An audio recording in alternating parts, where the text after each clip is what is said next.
योना अध्याय 1। परमेश्वर की आज्ञा का उल्लंघन करना। पहला वचन। यहोवा का यह वचन अमीते के पुत्र योना के पास पहुंचा। उठकर उस बड़े नगर नीनवे को जा और उसके विरुद्ध प्रचार कर, क्योंकि उसकी बुराई मेरी दृष्टि में बढ़ गई है।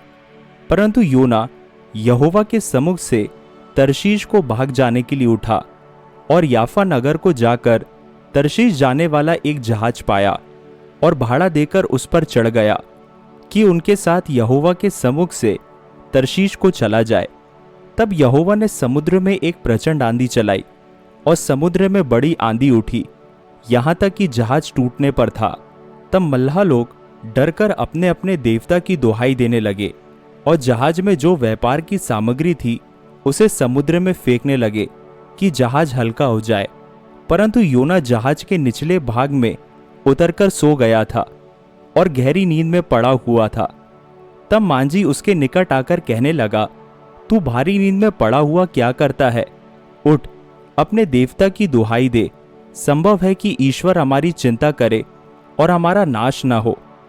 तब उन्होंने आपस में कहा, आओ हम चिट्ठी डालकर जान ले कि यह विपत्ति हम पर किसके कारण पड़ी है। तब उन्होंने चिट्ठी डाली और चिट्ठी योना के नाम पर निकली। तब उन्होंने उससे कहा, हमें बता कि किसके कारण यह विपत्ति हम पर पड़ी है। तेरा उद्यम क्या है? तू कहाँ से आया है? तू किस देश और किस जाति का है? उसने उनसे कहा, मैं इब्री हूँ और स्वर्ग का परमेश्वर यहोवा, जिसने जल स्थल दोनों को बनाया है, उसी का भय मानता हूँ। तब वे बहुत डर गए और उससे कहने लगे, तूने यह क्या किया है?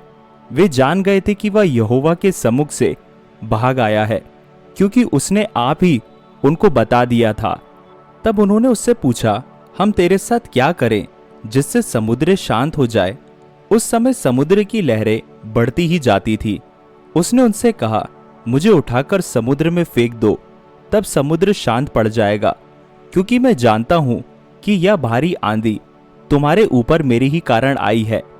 तो भी वे बड़े यत्न से खेते रहे कि उसको किनारे पर लगाएं, परंतु पहुंच ना सके, क्योंकि समुद्र की लहरें उनके विरुद्ध बढ़ती ही जाती थी।